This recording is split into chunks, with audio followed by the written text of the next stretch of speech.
Hi, welcome. This is the first live stream. Looks like can't see my guitar, so let's adjust that. Welcome. And I am not sure if it's kind of a last minute thing. I sent out some invitations to some people, but it's a busy summer day. So anyways, I do have some questions I wanted to cover today. So the first one is from Rithwik, and he was wondering how to start integrating arpeggios into like improvisation.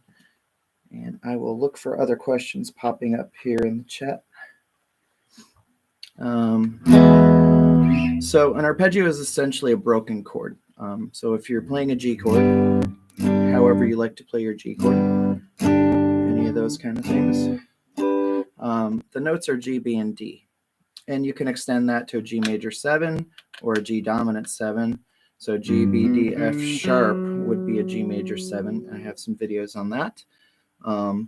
Or G, B, D, F would be a G dominant 7 or a G7 chord. So that's how we do that.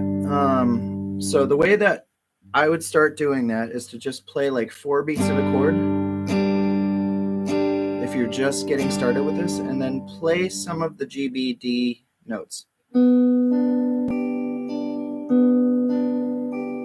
Sing 1 and 2 and 3 and 4 and 1 and 2, 3, 4, and then back to the rhythm. This is very basic, but it's a good way to start getting familiar. Here's your next G chord, 7, 8, 7. Back to G, 2, 3, 4, then 12, 12, 10.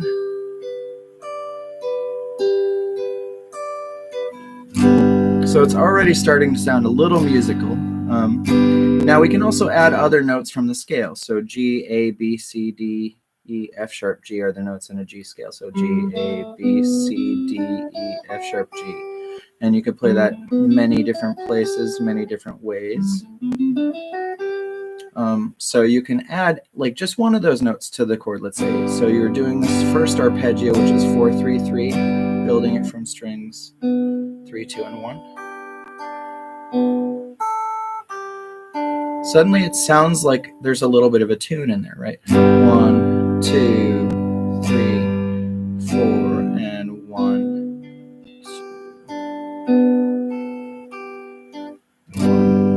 2, 4, and then I'll go to this one and I'll add one other note.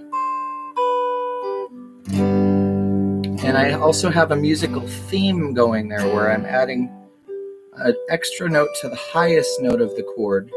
So, sorry, let me repeat that.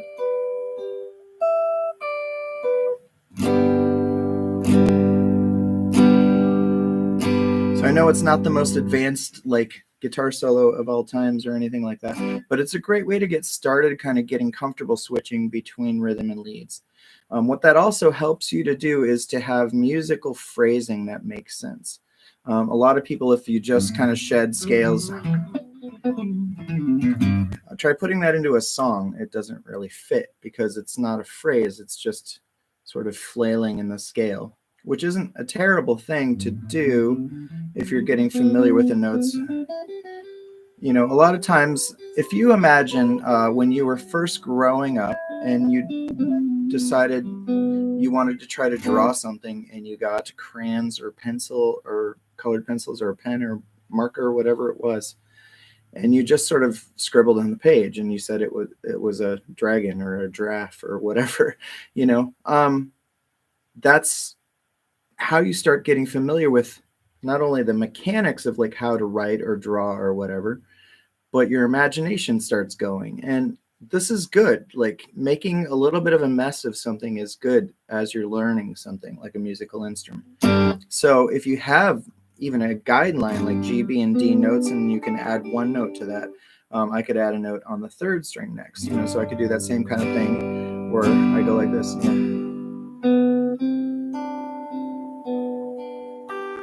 You know, suddenly that sounds totally different than, and then, you know, that sounds totally different than what I did before as well. And then that kind of thing, or that kind of thing. So you're adding notes. And as you're doing that, you're getting more comfortable around that shape. And if you could do that with a G chord, then you could do it with an A chord, and with a B chord, and with a C chord, and with a D chord, and with an E chord. So that's how we start connecting things like that. There are songs that use arpeggios as well. So things like, you know, that solo. My timing is not very good.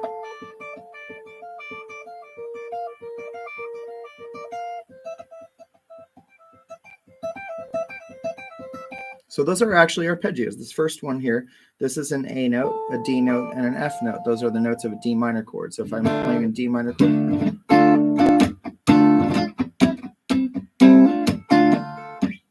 this works great with that because all three of those notes are in that chord. Then when I go to this note right here, that's a B flat, D, and F note. Those three notes are B flat, D, and F. So that's a B flat major chord. So B flat, D, and F. So while you're playing a B flat, and then you go up to a C chord. These are the three notes that are in a C chord, C, E, and G. All right. Another thing about fast playing is it's always pattern based. There isn't any fast playing that sounds musical, at least, that isn't based on some sort of a pattern. So if you had something like this is actually an arpeggio as well. This is Van Halen.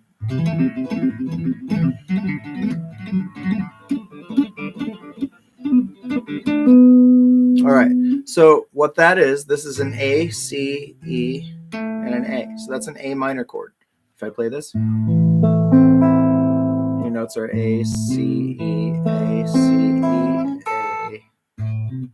A. So this is just an A minor chord, A, C, E.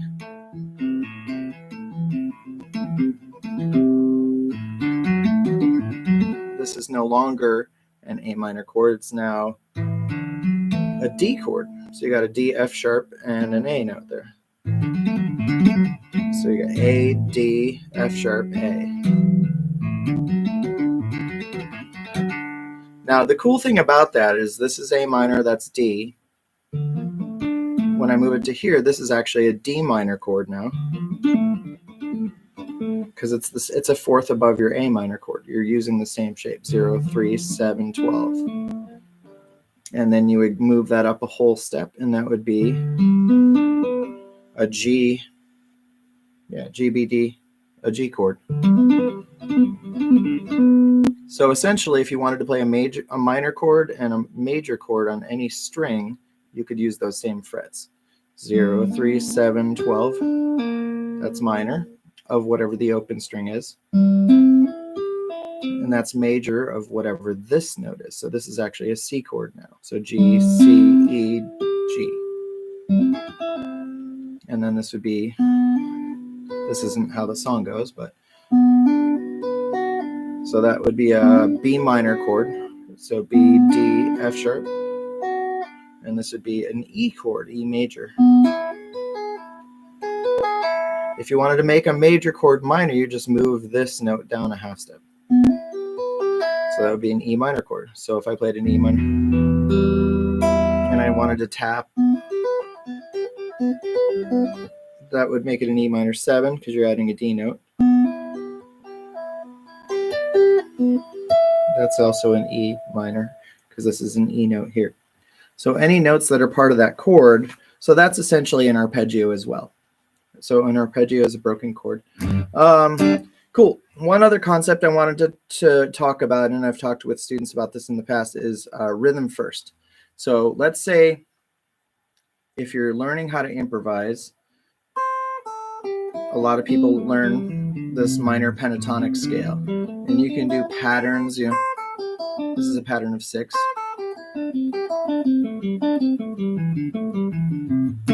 So that's essentially a group of 3 strings. You play 2 notes on a string. So 2 notes there, 2 notes there, 2 notes. And that's a group of 6 notes. Now I start on the 2nd string and do the same thing. And the 3rd string, 4th string, staying in that scale. All right, so that's one type of thing you can do is to figure out some sort of a pattern that makes sense as a lead. Another thing is to take your hands and just tap or clap or whatever, and you could just go like, 1, 2, 3, 4, and then you can put notes to that rhythm.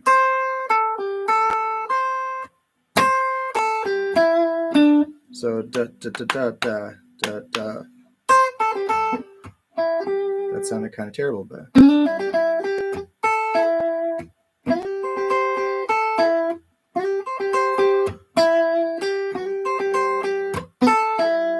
So I don't necessarily like what I did there, but it was probably something totally different than I would have done if I was just playing the guitar without doing rhythm first. So when we think purely in rhythm, we come up with different things than we do when we're thinking of notes and scales and chords and arpeggios.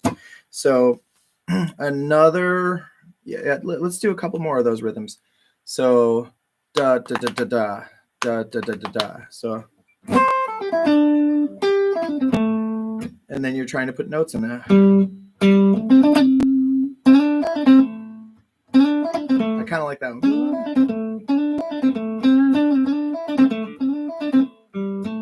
That could be a cool like guitar riff for a song.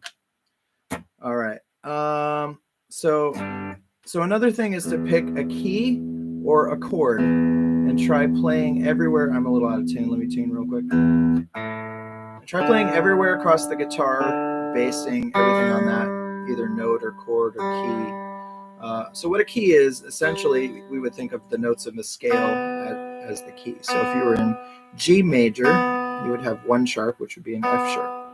So your notes would be G, A, B, C, D, E, F sharp, G.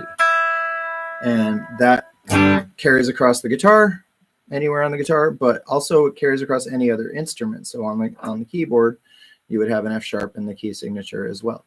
On clarinet, clarinet's a B flat instrument, so let's not get into that. That's a transposable thing. But on any C instrument, so like flutes and guitars and basses and mandolins and ukuleles. Let's stay with stringed fretted instruments, banjos.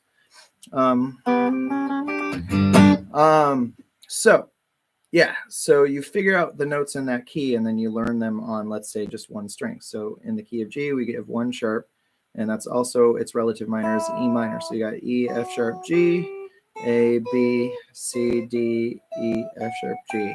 So that's a G major scale, and you could keep going. A, B, C, D, E.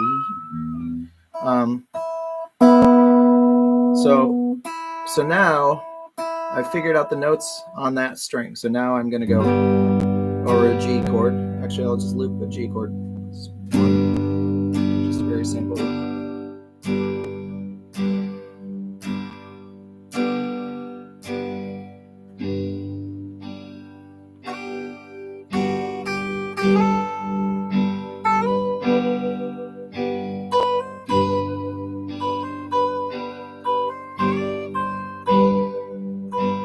All right, I'm repeating a theme there.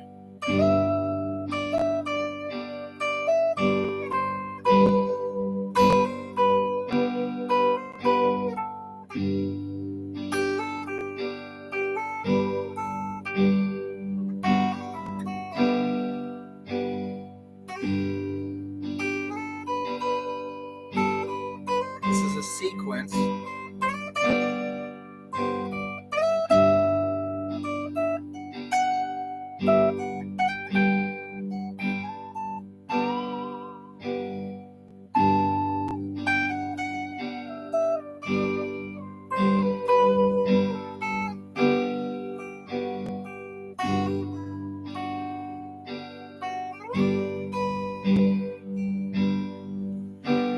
All right, so now I'll do the 2nd string.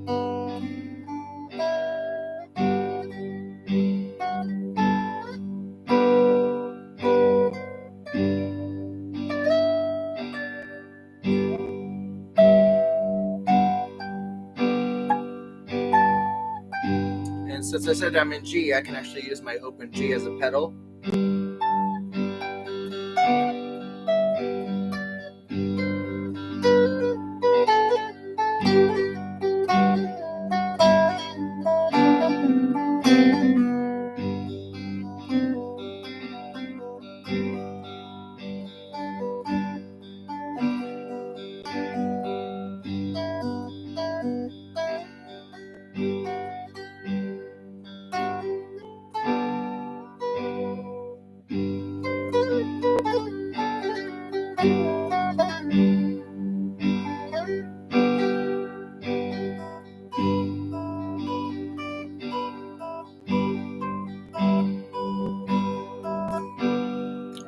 So there's an example of starting to kind of play in a key. If you just wanted to find your G notes, I think I'm a little out of tune still. Had a show last night, 9 to 1. It was good fun, but this guitar got played pretty hard. Let's just say that. And it usually stays in tune quite well, even when I do ferocious whammy bar antics. The bar actually came out last night when I was doing trying to do one of these. Yeah, it came out, so it stays in there a lot, but apparently it's not staying in anymore.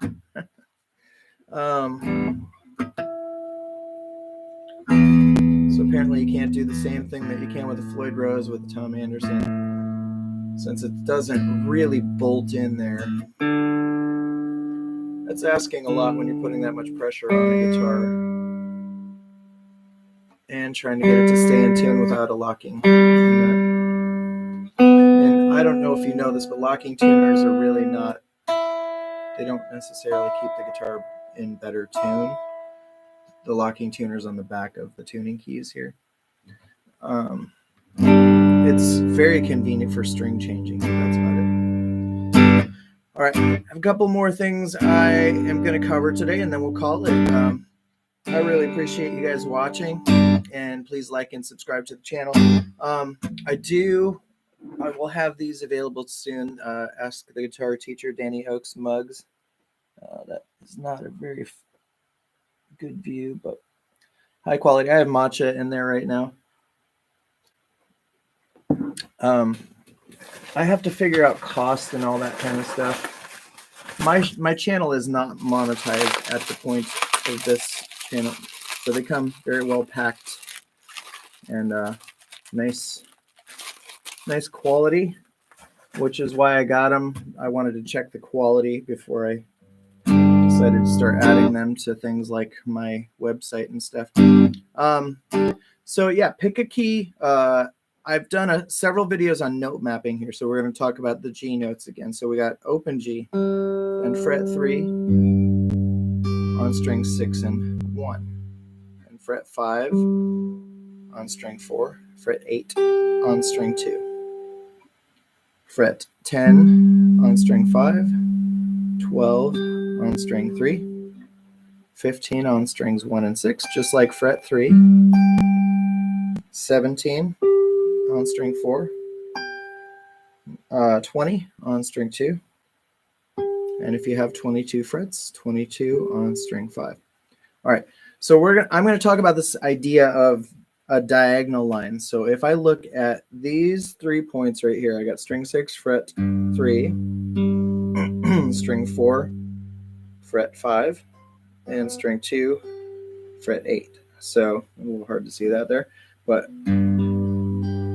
so essentially I'm playing those 3 notes. Those are all G notes. So look at that diagonal line. You skip over the A string, so you're going from the E to the D string and then over 2 frets, 5 to 7. That's an octave shape. Memorize that because that's movable.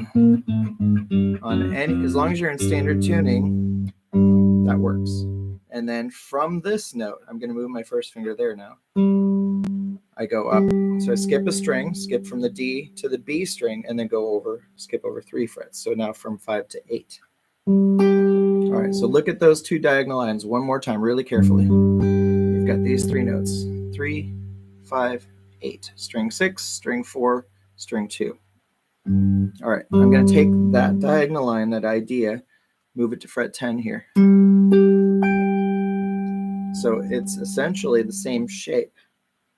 String 5, fret 10, string 3, fret 12, string 1, fret 15. And then that first one that I did here, I can also do up here. So with those 3 diagonal shapes, I can find almost all of the G notes. 1, 2, 3. And that third one essentially is the same as the first one, just 12 frets higher. So that's a huge advantage to learning the guitar. I know the guitar is trickier than things like the piano, because if you want to play a middle C on a piano, you just have one place you can play it. On this, it would actually be here probably, but depending on what octave I'm in on this keyboard. But on the guitar, you can play this E in that octave, 1, 2, 3, 4, 5, 6, and then as a harmonic there, 7 places. So the guitar is a little tricky, but there are some things that make it make way more sense. Like once you can see those, start to see those patterns, you know, it just makes a huge difference in being able to play the whole fretboard. And I'm going to just wrap it up by saying, like, my approach to trying to teach the guitar, or the way that I teach, is that I want you to be able to learn. Like, I would like to teach you how to learn. What I mean by that is, yes, I can teach you a song, and I can show you what the chords are and the rhythm and the strumming and the picking and what key it's in. But I'm almost always trying to get my students to, what are the chords in this? What are the numbers of the chords? So if you did, you know,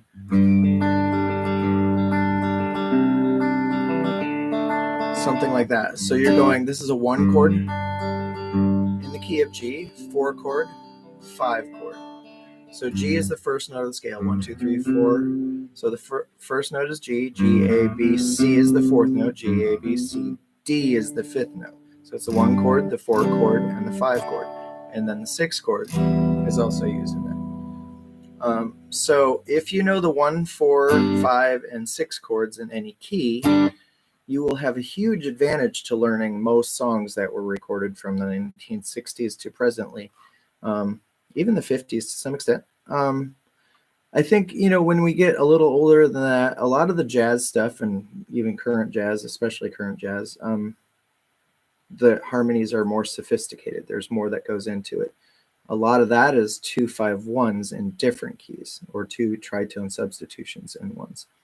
So, yeah, it looks like that's about it for today. I was going to try to do about a 20-minute thing. We're at 23 minutes now. And I really appreciate you all checking out the channel. I am trying to put up new stuff every week. I was uploading like 2 to 3 videos a day sometimes when I started it, but I'm trying to improve the audio quality and video quality and the content as well. So it's a huge learning curve for me, but I am really trying to learn every day. I'm using sometimes as many as 5 to 7 different pieces of hardware and software to be able to create one video. And a lot of those things I didn't know a month ago. So I am prepared to put in the work, and I know it will improve drastically over the course of time. So I appreciate you going on the journey with me and the positive vibes. If there is anything I can help you with or answer, I teach 4 days a week at 5 Star Guitars in Beaverton, Oregon, just off of 26. Very convenient and easy to get to. It's a great store. Voted one of the top 100 stores in the country for many, many years in a row by the National Association of Music Merchants, and top retailer in 2020 as well. So 5starguitars.com. DannyOaks.com is my website. It's under construction because I am not a web designer. But hopefully that'll be going soon. And I'll have some merch soon. And You guys rock. Thank you. Keep practicing, trying to have fun with the instrument, explore, learn, make a mess if you're not good at it yet. Don't be afraid to make mistakes, because a lot of times we can find some very cool things in our mistakes. And, you know, you never learn anything by doing something perfectly. You learn by making mistakes and trying to figure out what it was that was a mistake and how you can improve upon that. And I'm a big proponent of that. So anyways, I just want to encourage you to, you know, explore, have fun, be creative with your instrument, make music, make art, and play stuff that you want to play, that makes you want to pick up the guitar. Warming up is helpful. Scales in theory are helpful. Arpeggios are helpful. All these things are tools to make music, but they shouldn't overshadow the making music and having fun part of it. So, all right. Thanks a lot. I'll see you next time.